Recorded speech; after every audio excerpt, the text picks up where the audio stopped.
Right, welcome back, guys.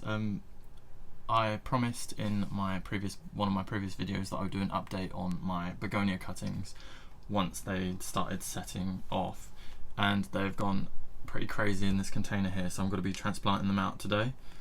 I wanted to wait for them to get quite big, but it's a bit strange. Some of them are growing quite big, and then some of them are still so tiny, so I'm going to be transplanting them today. I've got some really small pots and then some bigger pots, so that I'm going to split them up. But I don't know whether they're all going to be individual plants or whether there's going to be a couple that are like the roots are attached. I don't really know, so I'm going to be doing that today, and I'm going to film it and show you in case you care. Right, here we go. So I'm kind of don't have a plan for this. I'm just going to kind of dig them out and see how they're doing. Like I'm not sure how the roots are doing. But this is going to be quite a messy job, but that's no problem. Interestingly, this leaf has died. That's the leaf that the cutting was taken.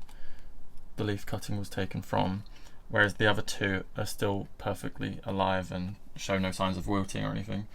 So I guess I don't know if it'd be a good idea to tug on the leaves or maybe dig it with something. Let me grab just a label and I'll start digging.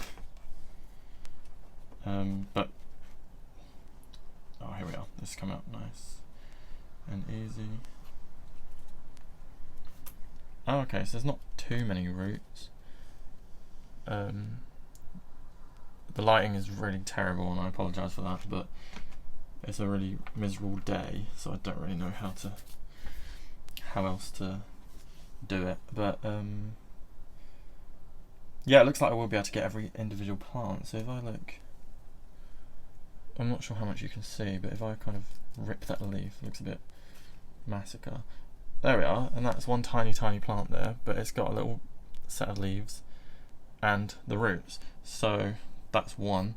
And I brought up, these are the small pots I brought up, so that will go nicely in one of those. Oh, I should be able to get quite a lot of plants from this then. So let's continue.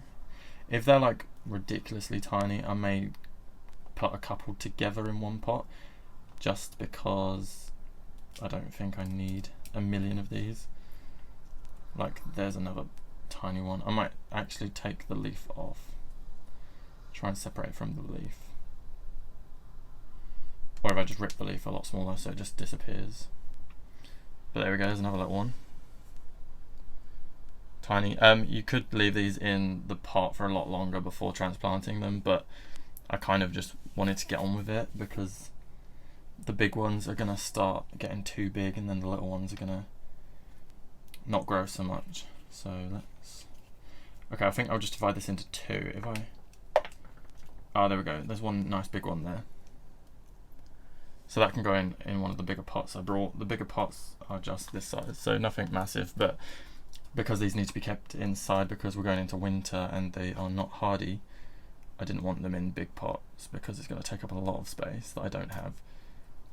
There we are. So that's 3 small plants from that one and 1 big one. So from one leaf cutting, let me try and move the camera here. From one leaf cutting we have these 3 small ones and then that one larger one there. So I'm just going to be potting these up using just regular multi-purpose compost, and I've mixed in some vermiculite with that, perlite, sorry. And that's all I'll be using, so let me grab some.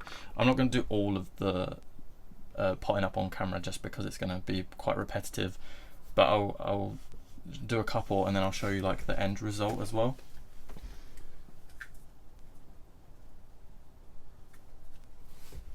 So this is the compost mix I'm using, just fresh multi-purpose and perlite.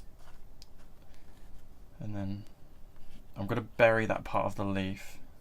If it was a big part of the leaf I wouldn't bury it, but because it's quite a small part, I know it's not going to cause too much of like a fungal problem.